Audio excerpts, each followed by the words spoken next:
estar atentos ante os hereges. Então voltemos à exortação do apóstolo. Ó Timóteo, guarda o bem que te foi confiado. Evita as conversas frívolas e mundanas, assim como as contradições de pretensa ciência. Evita, disse-lhe, como se faz com uma víbora, como um escorpião, com um basilisco, para que não somente o contato, mas nem sequer sua vista ou seu sopro te firam. Agora bem, o que significa evitar?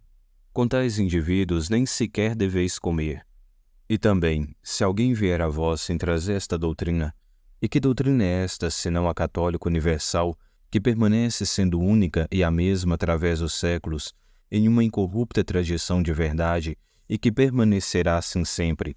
Não o recebais em vossa casa, nem o saudeis, porque quem o saúda toma parte em suas obras más.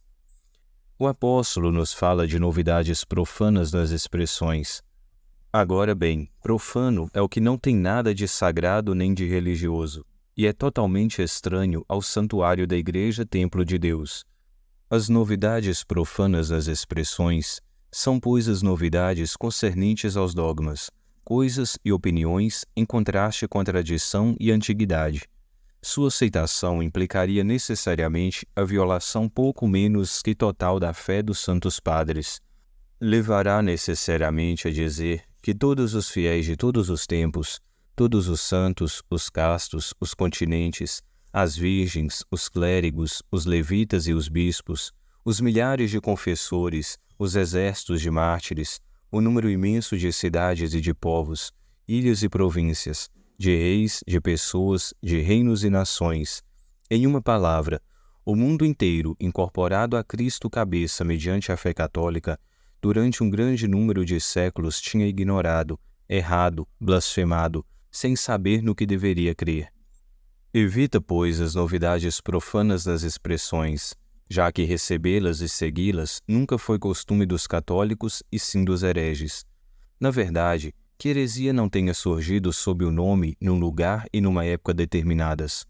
Quem jamais tenha fundado uma heresia sem se separar assim do acordo com a universalidade e antiguidade da Igreja Católica?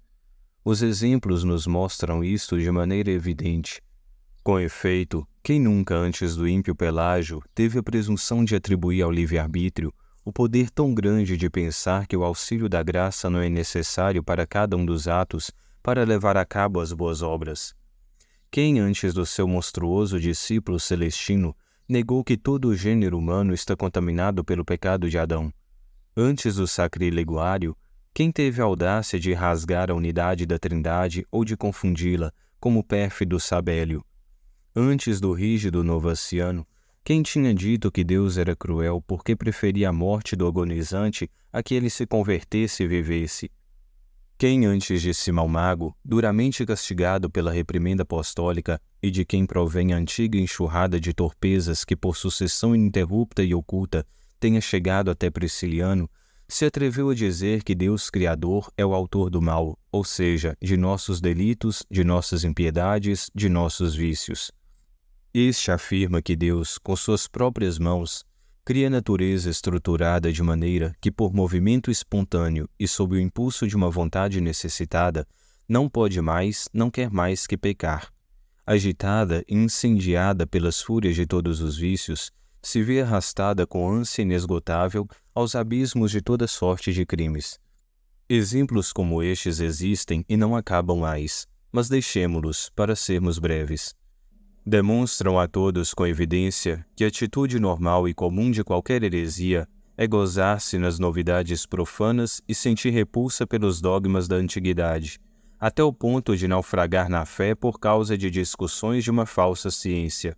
Ao contrário, é próprio dos católicos guardar o depósito transmitido pelos santos padres, condenar as novidades profanas e, como muitas vezes repetiu o apóstolo, descarregar o anátema sobre quem tem a audácia de anunciar algo diferente do que foi recebido.